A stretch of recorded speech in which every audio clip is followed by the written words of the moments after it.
जैसे कि आप जानते हैं कि थर्ड वेव जो है वो कोरोना की आ चुकी है और बच्चों के लिए काफ़ी घातक सिद्ध हो सकती है। बीते दिन लुधियाना में अगर बात करें तो 20 केस आए और मोगा की बात करें तो 3 बच्चे कोरोना संक्रमित पाए गए और अगर बात करें अबूबर की तो 2 बच्चे पाए गए पॉजिटिव। और बीते दिन ही पठानकोट शहर की अगर हम बात करें तो 7 बच्चे कोरोना से संक्रमित पाए गए और बीते कल ही 2 बच्चे कोरोना से पॉजिटिव हुए हैं। और आज हमारे साथ जुड़े हैं इसी कड़ी के चलते चाइल्ड स्पेशलिस्ट डॉक्टर सुनील भाई, उनसे भी जानेंगे कि क्या वो कहते हैं, इस बारे में जानकारी देते हैं। डॉक्टर साहब नमस्कार, बहुत बहुत स्वागत। शुक्रिया महक जी, आपने मेरे को याद किया इस बारे में, बच्चों के बारे में। बहुत इम्पॉर्टेंट टॉपिक है ये। आपको मालूम है कि गवर्नमेंट ने बहुत मुश्किल ये डिसीजन लिया है कि स्कूल्स को खोलना चाहिए। इसलिए लिया है क्योंकि बहुत गरीब बच्चे जो स्कूल नहीं जा पा रहे थे वो मिड डे मील से भी वंचित थे और दूसरा उनको पढ़ाई में भी बहुत मुश्किल आ रही थी क्योंकि उनके पास कोई नेट, उनके पास फ़ोन, उनके पास लैपटॉप्स नहीं थे। तो बाकी बच्चे तो मैनेज कर रहे थे, पर ये गरीब बच्चों के लिए बहुत ज़रूरी था कि किसी तरह से वो स्कूल पहुँचे। पर अब देखने में आ रहा है कि हर स्कूल में कहीं ना कहीं बच्चे पॉजिटिव पाए जा रहे हैं। पर इसमें भी बहुत मेहनत कर रहे हैं कि रैपिड टेस्ट हर स्कूल का एक उन्होंने टारगेट दिया है कि इतने बच्चे हर रोज़ टेस्ट करने चाहिए जिससे हमको ये नए केसेस मिल रहे हैं। पर अभी भी अच्छी बात यह है कि कुछ कुछ स्कूलों में ये पाए जा रहे हैं, पर जब भी ये मिलते हैं बच्चे, जिस स्कूल में भी पॉजिटिव पाए जाते हैं उसमें बहुत ही कड़े निर्देश दे दिए गए हैं कि अगर कोई स्कूल में 2 से ज़्यादा बच्चे पॉजिटिव मिल जाते हैं तो उस स्कूल को 14 दिन के लिए बंद किया जाता है और उनकी कॉन्टैक्ट ट्रेसिंग इतनी विग्रस, इतनी अच्छी तरह से की जाती है कि उसके सारे कॉन्टैक्ट्स को ट्रेस करके और उसके कारण वो कंट्रोल में आ जाता है। पर अगर किसी स्कूल में एक ही बच्चा पाया जाता है तो उसकी पॉलिसी ये है कि उस क्लास को 14 दिन के लिए बंद किया जाता है, उस क्लास के सारे बच्चों को टेस्ट किया जाता है और उस क्लास को बंद किया जाता है और बाकी स्कूल के ऊपर निगरानी रखी जाती है। तो मैं तो यही कहूँगा कि अगर स्कूल्स बंद करते हैं तो बहुत मुसीबत है, पर अगर हम बहुत strict masking, hand washing techniques, distance maintaining, teachers सारे वैक्सीनेटेड अगर हम कर दें, तो स्टाफ स्कूल का पूरी तरह से वैक्सीनेट कर दें और बच्चों को जब आए तो उनको सारा रैदर उनको ये नॉलेज दें कि आपने कैसे आगे ज़िंदगी काटनी है, बिकॉज कोरोना तो जाने वाला है नहीं अभी नज़दीक। तो हमने थर्ड वेव से भी बचाना है उनको और उनको एजुकेट करना है कि आगे वो कैसे अपने आप को सेव कर सकते हैं। तो स्कूल्स की सारी इंस्ट्रक्शंस अच्छी तरह से ये मैनेज करनी चाहिए कि जैसे ही वो गेट से एंटर करते हैं तो उनको सैनिटाइज कर दें, मास्क उनको हर वक्त डाल के रखें और इनको डिफरेंट लेवल्स पे करना चाहिए कि किसी दिन किसी क्लास को बुलाएं, किसी दिन किसी क्लास को बुलाएं, ताकि पढ़ाई भी चलती रहे, नुकसान भी ना हो, उनको मिड डे मील भी मिलती जाए और वो बच्चे पढ़ाई बाकी ये चीज़ें सीख के घर जाए। और वही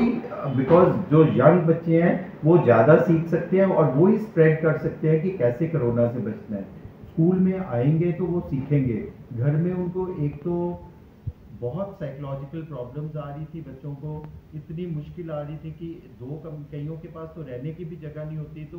उसी में बच्चों को भी रखना, उसी में उनको खेलने। बच्चे तो फिर भी बाहर निकल रहे थे और कांटेक्ट में आ ही रहे थे, तो उससे बेटर है कि वो स्कूल जाएं और वहाँ से सीखें भी और वहाँ से कांटेक्ट ट्रेसिंग से हम बाकी उनके जो पॉजिटिव आते हैं उनको भी हम कैच कर सकेंगे। बीते दिन की अगर हम डॉक्टर साहब बात करें तो सेहत मंत्री जो बलबीर सिद्धू हैं उन्होंने भी कहा है, उन्होंने भी ये पक्ष नहीं रखते, वो कहते हैं कि प्राइमरी स्कूल्स को बंद किया जाए क्योंकि वो इस हक में नहीं है। उन्होंने सिफारिश भी की थी जब कोविड रिव्यू कमेटी एक बैठक बैठी थी, तब उन्होंने ये बात कही थी, पंजाब सरकार के आगे ये बात रखी थी कि प्राइमरी स्कूल को बंद किया जाए। क्या आपको लगता है कि बच्चे जो हैं वो अपनी केयर खुद नहीं कर सकते, जिसकी वजह से उन्होंने ये हवाला दिया, उन्होंने कहा, सिफारिश की कि इसको बंद किया जाए? क्या आप समझते हैं कि प्राइमरी स्कूल्स को बंद करना चाहिए ताकि आने वाले इन फ्यूचर में कोई दिक्कत ना हो बच्चों को? देखिए, ये तो पॉजिटिविटी रेट पे डिपेंड करता है। हर स्टेट का पॉजिटिविटी रेट डिफरेंट है कि case fatality rate, positivity rate, ये पॉलिसी मेकिंग एक पॉइंट पे नहीं ली जा सकती और ये साइकोलॉजिकल डिसीजन नहीं लिया जा सकता। ये हमने सारा कैलकुलेट करके, पॉलिसी मेकर्स जब स्टैटिस्टिक्स सारे कैलकुलेट करते हैं वो बताते हैं कि भी इस डिसीजन लेने से क्या नुकसान हो सकता है और क्या फ़ायदा हो सकता है। सिर्फ ये कह देना कि बच्चों में आ रहे हैं पॉजिटिव और सारे स्कूल बंद कर दो, वो बहुत डेंजरस डिसीजन है। अब क्योंकि हमारा केस फर्टिलिटी रेट और पॉजिटिविटी रेट काफ़ी कम है, तो मेरे हिसाब से तो स्कूल्स खुले रखने चाहिए, but with all the precautions, very very stringent decision should be taken, और सारे स्टाफ को अच्छी तरह से वैक्सीनेट कर देना चाहिए। और उनको अगर वैक्सीनेटेड स्टाफ है और वैक्सीनेटेड टीचर्स हैं, तो अगर और सारे बच्चे अपने पेरेंट्स को भी वैक्सीनेट ऑलमोस्ट हो ही रहे हैं सारे पेरेंट्स भी, तो फिर तो कोई नुकसान नहीं है स्कूल्स में जाने का। डॉक्टर साहब, कहीं ना कहीं वैक्सीनेशन की भी कमी आ रही है। देखिए, वैक्सीनेशन की कमी तो है, पर फिर भी अगर हम ओवरऑल देखें तो बहुत सारा वैक्सीन लग रहे हैं, हर स्टेट को अच्छी डोज मिल रही हैं, और काफ़ी और पहला काम तो ये है कि जिन्होंने काम पे जाना है उनको वैक्सीनेशन मिल जाए, ताकि वो स्कूल्स चला सकें, स्टाफ सारा वैक्सीनेट कर दें, और बच्चे जब स्कूल में जाएंगे तो वो और उनकी इम्यूनिटी बढ़ेगी, उनको मिड डे मील मिलेगी। मैं ज़्यादा बात पुअर बच्चों की कर रहा हूँ, जो बेचारे घर में उनको खाना नहीं मिलता, और वो स्कूल भी इसीलिए जाते थे कि उनको वहाँ मिड डे मील बहुत न्यूट्रिशियस गवर्नमेंट की तरफ से मिलती थी। तो अगर वो जाएंगे ही तो उनको खाना मिलेगा, नहीं तो वो पढ़ेंगे भी नहीं और खाएंगे भी नहीं, और उनकी इम्यूनिटी डाउन आ जाएगी, तो और उनको कैच करने का, वायरस कैच करने का मौका मिलता है फिर उससे। डॉक्टर साहब, बता सकते हैं कि बच्चों की इम्यूनिटी लेवल को बूस्ट अप करने के लिए क्या करना चाहिए बच्चों को? देखो, बच्चों की इम्यूनिटी लेवल्स के लिए हमको सबसे ज़रूरी है कि कुछ माइक्रो न्यूट्रिएंट्स हैं ऐसे, जो बच्चों को आजकल हम सब देख रहे हैं कि vitamin D, vitamin C, zinc, ये 3 चीज़ें बहुत ज़रूरी हैं। तो जैसे ही हम इनके सप्लीमेंट्स करते हैं, तो बच्चों को एक तो इनका इम्यूनिटी लेवल बूस्ट होने के कारण वो